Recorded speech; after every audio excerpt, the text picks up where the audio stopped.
welcome to Sai classes.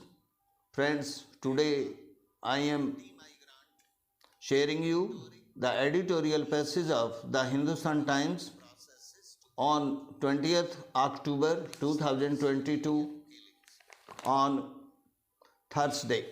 Let's start. The Hindustan Times, the real story in the Congress poll. Beyond results, the poll will be remembered for the potential for change snuffed out by status quoism. The real story in the election for Congress President is the 1072 votes the unofficial candidate received. That he was unofficial was evident, no matter what the party claims. And while this was Shashi Tharoor, Mallikarjun Kharge was the winner and is the new Congress president.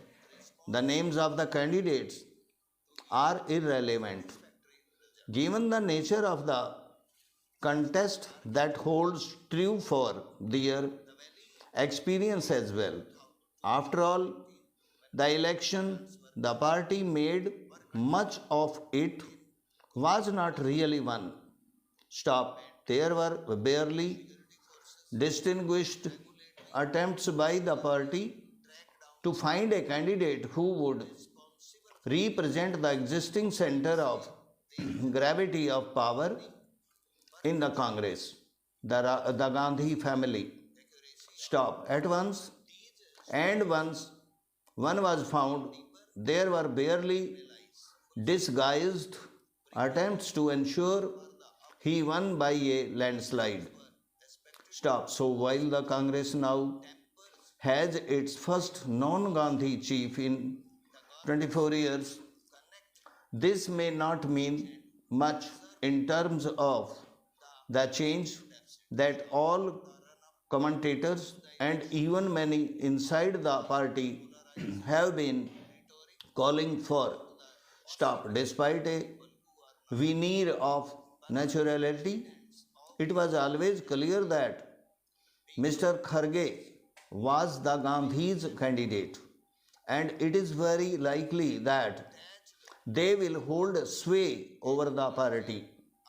That means continuity of leadership, albeit not in name, strategies and policies. It also means the radical change required to revive a party that has made a habit of losing elections at every level and whose vote share in the national election has slipped to under 20%, a threshold for the party across elections, according to many analysts, lists may not come about, which is why the real story is not the 7897 votes the winner received, but the 1072 ones the loser did.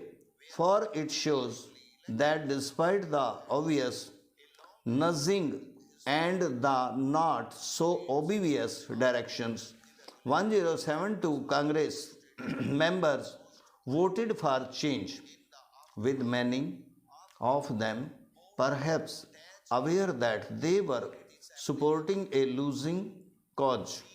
Tomorrow's Congress, not yesterday's.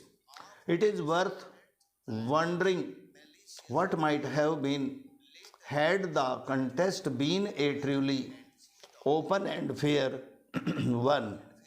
The history of the Congress party and the history of India is peppered with several what may have been of how the parties and the country's future could have taken a different directions if a different choice had been made.